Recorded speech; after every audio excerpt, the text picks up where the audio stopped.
எங்க அணியை விட்டு போனா அவனை விட்டுருவோமான்னு மும்பை அணியை வீழ்த்தி ஹர்திக் பாண்டியாவை பழி வாங்கியிருக்காங்க குஜராத் அணி.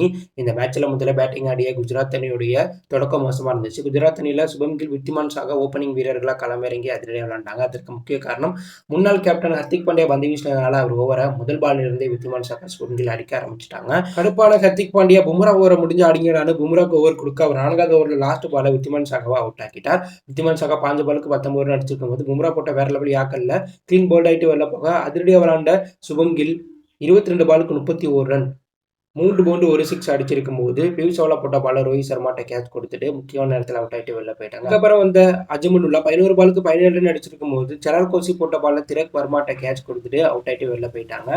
டேவிட் மில்லர் 11 பாலுக்கு 12 ரன் அடிச்சிருக்கும் போது பும்ரா போட்ட பால ஹர்திக் பாண்டியாட்ட கேட்ச் கொடுத்துட்டு வெளில போக, அதுக்கப்புறம் உள்ள வந்து ராகுல் ட்ருவாத்தி அதிரடியாக விளையாட அரை சதம் அடிப்பார்னு எதிர்பார்த்து தமிழ்நாட்டை சேர்ந்த சாய் சுதர்சன் 39 பாலுக்கு 45 ரன், 3 பவுண்டு 1 6 அடிச்சிருக்கும் போது பும்ரா போட்ட பால திலக் வர்மாட்ட முக்கியமான நேரத்தில் கேட்ச் கொடுத்துட்டு வெளில போயிட்டாங்க.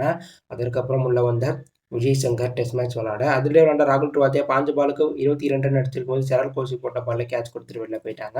Not out batsman Rashid Khan 3 பாலுக்கு 4 ரன் அடிச்சு கிரீஸ்ல இருக்க குஜராத் அணி 20 ஓவர் முடிவில் 6 விக்கெட்ல பிறகு 168 ரன் மட்டுமே அடிச்சிருப்பாங்க. எதிரணி வந்துச்சு தரப்புல இந்த மேட்ச்ல பும்ரா 4 ஓவர் வீசி 13 ரன்களை விட்டு கொடுத்து 3 முக்கிய விக்கெட்டும், செரால் கோசி 4 ஓவர் வீசி 27 ரன்களை விட்டு கொடுத்து 2 முக்கிய விக்கெட் எடுத்து சம்பவம் பண்ணிட்டாங்க. ஸோ 169 ரன் அடிச்சா வெற்றின்னு ஒரு ஈஸியான டார்கெட் நோக்கி களமிறங்கினாங்க மும்பை அணி.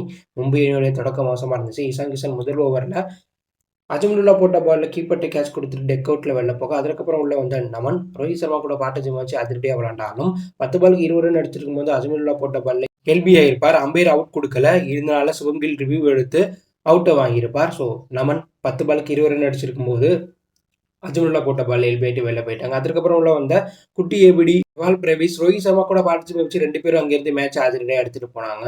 ரோஹித் சர்மா கௌதம் ஷாட்லாம் ஆடி அதிரடியாக விளையாண்டாலும் 29 பாலுக்கு 43 ரன், 7 பவுண்டு 1 6 அடிச்சிருக்கும் போது சாய் கிஷோர் போட்ட பாலில் எல்பி ஆகிட்டு வெளில போயிட்டாங்க. ரோஹித் அவுட் இருக்காதுன்னு ரிவ்யூ எடுக்க, ரிவ்யூவில் பார்க்கும்போது அது அவுட்டாக இருந்திருக்கும். இதனால ரோஹித் நடைய கட்டியிருப்பார். அதிரடியாக விளையாண்ட டெவால் பிரேவிஸ் 38 பாலுக்கு 46 ரன் அடிச்சிருக்கும் போது மோஹித் சர்மா போட்ட பாலில் மோஹித் சர்மாட்டே கேட்ச் கொடுத்துட்டு முக்கியமான நேரத்தில் அவுட் ஆகிட்டு வெளில போயிட்டாங்க.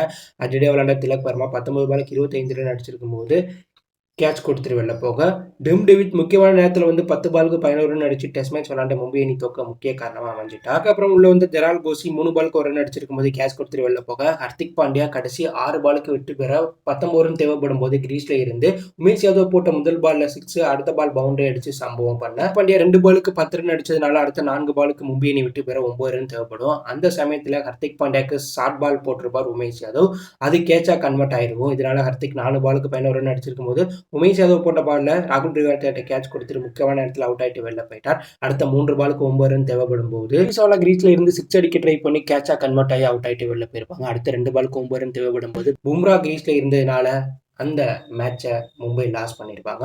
ஸோ 20 ஓவர் முடிவில் 9 விக்கெட்ல பிறகு 162 ரன் மும்பை அடிச்சதுனால 6 ரன் வித்தியாசத்தில் திகில் வெற்றி பெற்று குஜராத் அணி மும்பை அணியை வீழ்த்தியிருக்காங்க. குஜராத் அணியிலிருந்து மும்பைக்கு தாவிய ஹர்திக் பாண்டியாவை குஜராத் அணி மும்பை அணியை வீழ்த்தி பழி வாங்கியிருக்காங்க. இந்த மேட்ச்ல ஹர்திக் பாண்டியா விக்கெட்டை எடுத்தோடனே வீரர்கள் அனைவருமே செலிப்ரேஷன் பண்ணாங்க. இந்த போட்டி ஜெயிச்ச உடனேயே ஃபைனல் மேட்சை ஜெயிச்சது மாதிரி குஜராத் வீரர்கள் அனைவரும் மைதானத்தில் ஒன்று கூடி செலிப்ரேஷன் பண்ணாங்க. தேவையில்லை, நாங்கள் சுவங்கில வச்சே ஜெயிப்போன்னு குஜராத் அணியை நிரூபிச்சிருக்காங்க. மும்பை அணியை வீழ்த்தி மும்பைக்கும் ஹர்திக் பாண்டியாவுக்கும் பதிலடி கொடுத்திருக்காங்க குஜராத் அணி. குஜராத்தினுடைய வெற்றியை பற்றி, மும்பையுடைய தோல்வியை பற்றி நீங்கள் என்ன நினைக்கிறீங்க? அப்படின்ற கருத்தை கமெண்ட்ல லீவ் பண்ணுங்க. மறக்காம நம்ம சேனலை சப்ஸ்கிரைப் பண்ணி ஃபாலோ பண்ணுங்க.